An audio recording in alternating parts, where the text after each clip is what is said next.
Hola queridos amigos, muy feliz martes para cada uno de ustedes. Bienvenidos a nuestro canal Enseñanza Bíblica y tenemos en el día de hoy el capítulo número 8 del libro de Jeremías. Seguimos en estos 4 capítulos que abarca el mensaje desde el pórtico del templo de Jeremías, que en contraposición al templo físico hace una invitación al pueblo a trabajar en su vida espiritual construyendo un templo espiritual. Así que vamos a orar y le vamos a pedir al Señor que Él nos acompañe en este grato momento. Querido Señor Jesús, estamos aquí para empezar a leer tu palabra, Señor. Queremos agradecerte porque estamos en tranquilidad, tenemos unos minutos, tenemos un medio para poder estudiar tu palabra. Y queremos, Señor Jesús, pedirte que nos acompañes, que por favor no seamos tercos como el pueblo antaño. Te pedimos un corazón sensible a la voz del Espíritu Santo, que volvamos de nuestros caminos, que no andemos por camino de la apostasía, que no hagamos ídolos como hizo el pueblo, sino que nos ayudes, Señor, a poder seguirte y amarte como tú quieres. Oramos humildemente y pidiéndole ayuda al Señor Jesús. Y en su nombre oramos. Amén. El capítulo 8, queridos amigos, continúa el texto de lo que habíamos terminado ayer en el capítulo 7. En el capítulo 7 ayer hablábamos de que el Señor decía y declaraba que no habría chance de juntar los muertos, nunca habría la posibilidad de, en los lugares de Bejinom y Tofet, como era en los lugares altos idólatras donde el pueblo hacía idolatría y practicaba el adulterio espiritual, y dice que en esos lugares no cabrían los muertos, y ahora nos dice específicamente de quiénes van a ser estos cuerpos que va a encontrar aquí en este lugar luego de la desobediencia del pueblo de Judá. Dice: en aquel tiempo sacarán las tumbas a los huesos de los reyes de Judá, los huesos de sus príncipes, sacerdotes, profetas y también los habitantes. Aquí se engloba a toda persona más allá de su función social, política, religiosa o simplemente siendo un integrante de la sociedad judía en ese momento. Acá se involucra a todas las personas que no quisieron escuchar a Dios. ¿Por qué no quisieron? Porque dice: los expondrán ante el sol y la luna y ante todo el ejército de los cielos, a los que ellos amaron y sirvieron, a los que ellos siguieron y consultaron y ante los cuales se postraron, y no serán recogidos ni enterrados, sino que se convertirán en estiércol sobre la superficie del suelo. Es interesante que acá se describe que aquellos que adoraban a los cuerpos celestes, los astros, y acá hoy en día uno dice: bueno, pero yo no adoro la luna, ¿sí? Pero tenemos hoy en día muy comúnmente usado en los diarios, en internet, en las páginas, consultando acerca del horóscopo. Alguien lo llamó el horóscopo. Pero es interesante que esto se orienta en una base zodíaca, ¿no? Que es según el movimiento solar cómo va a dar la suerte, o se lanza una especie de consejo o una especie de orientación hacia cómo actuar, lo que vendrá y demás. Ustedes conocen eso. Bueno, dice, en esta gente que murió así, dice, contrastada con la gente que quede viva, dice, la gente que quede viva preferirá morirse antes que seguir viviendo. Dice, la muerte será preferible a la vida que hayan quedado de esa familia perversa en todos los lugares a donde yo los expulsaré. Todas las familias de esas familias, o sea, todas las personas vivas de esas familias perversas que queden vivas van a preferir la muerte que mejor quedar viviendo. Y ahora Dios hace un par de preguntas en el versículo 4. Dice: ¿no se levanta el que cae? Si un niño se cae, ¿no se levanta? Si alguien se desvió del camino, ¿no le ha pasado que usted viajó alguna vez y se modificó el GPS o se puso recalculando y le erró el camino? ¿Usted va a seguir por ese mal camino? Lo más racional, lo más lógico es que sea que no. Dice Dios, mi pueblo no quiso cambiar de camino, mi pueblo siguió el rumbo recto. Es más, dice en el versículo 5, dice, Jerusalén es una apostasía sin fin. La palabra apostasía es muy importante en este contexto espiritual. ¿Por qué? Por el hecho de que la apostasía es un camino opuesto al que conduce a la vida, que conduce a la oferta divina, amorosa que Dios da a la humanidad, y da la espalda al camino de Dios, pero da la cara, o sea, va de frente siguiendo el camino que lleva a la muerte. Y es interesante que el asunto de la apostasía, bueno, si alguien por allí no sabe, bueno, vaya y pase, ¿no? Fue inconsciente, pero la apostasía es errar de manera voluntaria, consciente. Señor, yo sé que este camino, pero no quiero ir, Señor, no tengo el deseo de ir. Eso es apostasía. Y dice, Dios habla, ¿no? Dice, cuando alguien se desvía, cuando alguien se cae, se levanta, vuelve a su camino. Mi pueblo le gusta, cree, tiene confianza, deposita su confianza en sus ilusiones, se niegan a volver, no quieren ser, no se quieren arrepentir, no quieren ser transformados. Y Dios dice, miren, yo voy a estar escuchando, yo voy a estar atento si hay alguien que me está prestando atención, versículo 6. Pero ninguno, ¿saben lo que es? Ni un solo discípulo del profeta Jeremías. Y era un joven, se cree que más o menos joven. Jeremías tenía 21 años, 20, 21 años en este momento.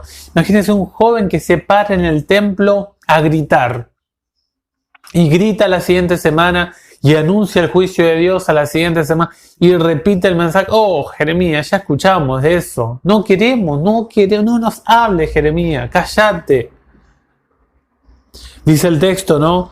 Todos vuelven a sus andanzas. Nadie dice, ¿qué es lo que hice?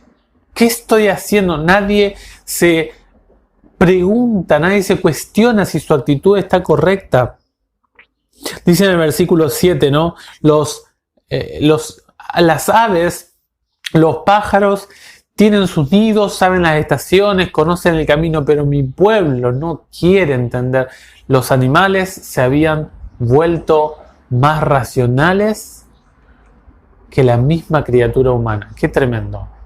La criatura humana se había vuelto menos racional o más bruta que una bestia bruta. ¡Qué tremendo!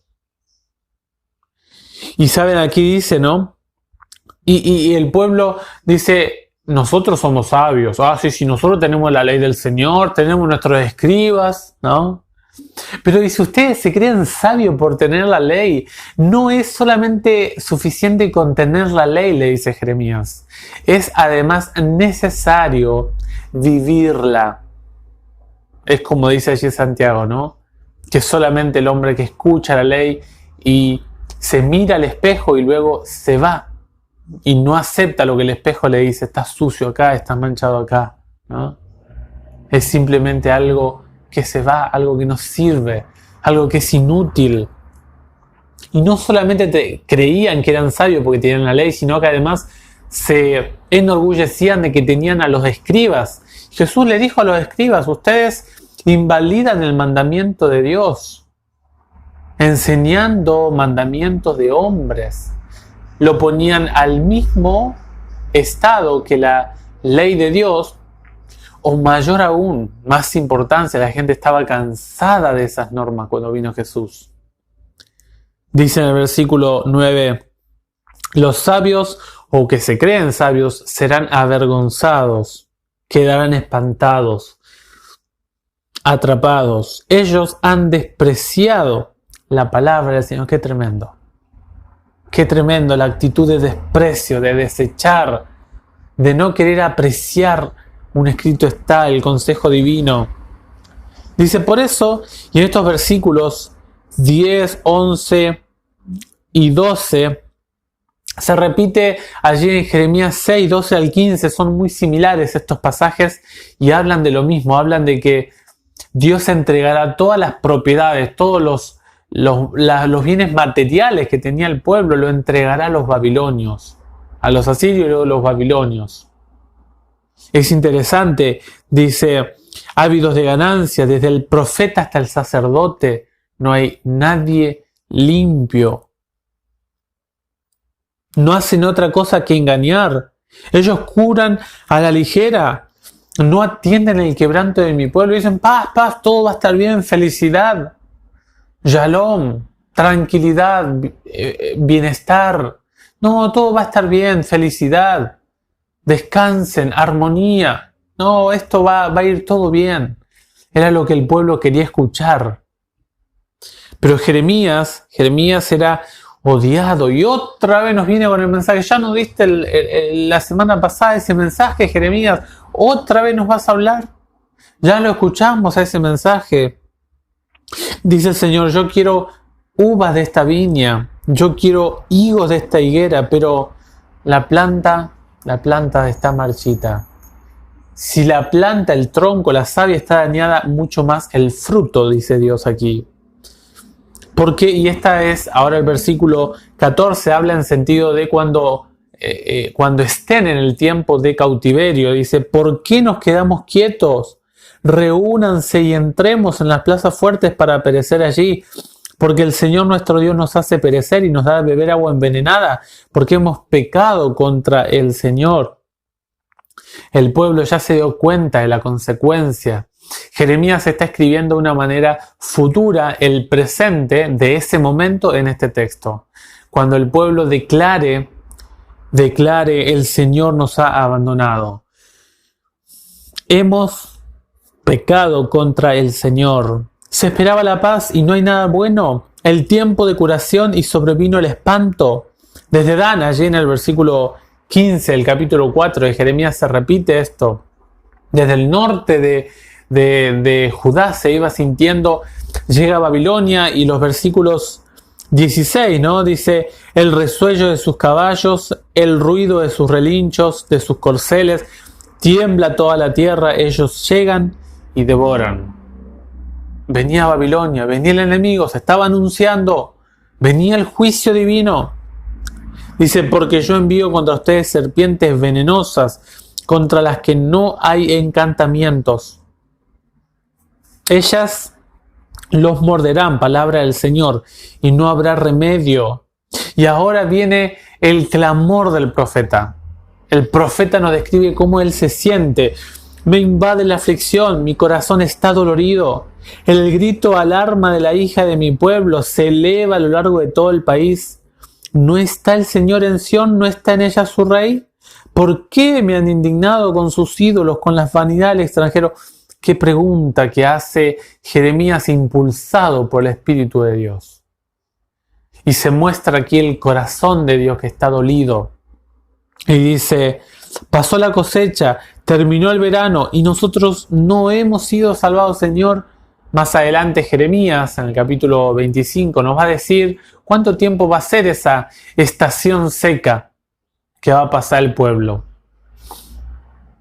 Pero dice acá, han pasado la cosecha, terminó el verano y nosotros seguimos estando perdidos, seguimos en cautiverio.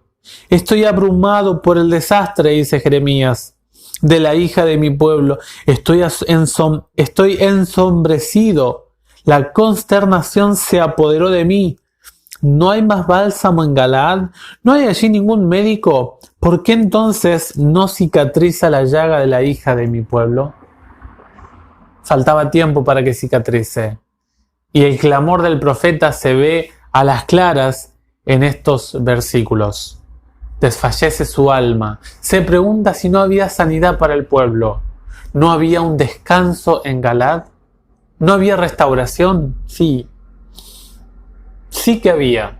Pero el pueblo la rechazó. Queridos amigos, ojalá que no nos pase que tengamos esta terquedad, que nuestras familias enteras estén yendo a la idolatría, que los líderes enseñen mandamientos de hombre, invalidando la ley moral de Dios. Ojalá, queridos amigos, que nosotros podamos evitar caer en la creencia de los astros, de los cuerpos celestes, tener la confianza en ellos. Son ídolos muertos, vacíos. Queridos amigos, necesitamos tener cuidado en este sentido. Que Dios nos ayude a construir un templo espiritual, que no nos pase como le pasó a el pueblo de Judá en el antaño. Que no nos pase como le pasó a este pueblo que se alejó del Señor. Un pueblo que no quiso, no es que no podía, no quiso tener la restauración de lo alto. Que nuestra voluntad esté sometida a la voluntad del Señor. Oremos para que sea así en nuestra vida. Que el Señor les bendiga ricamente.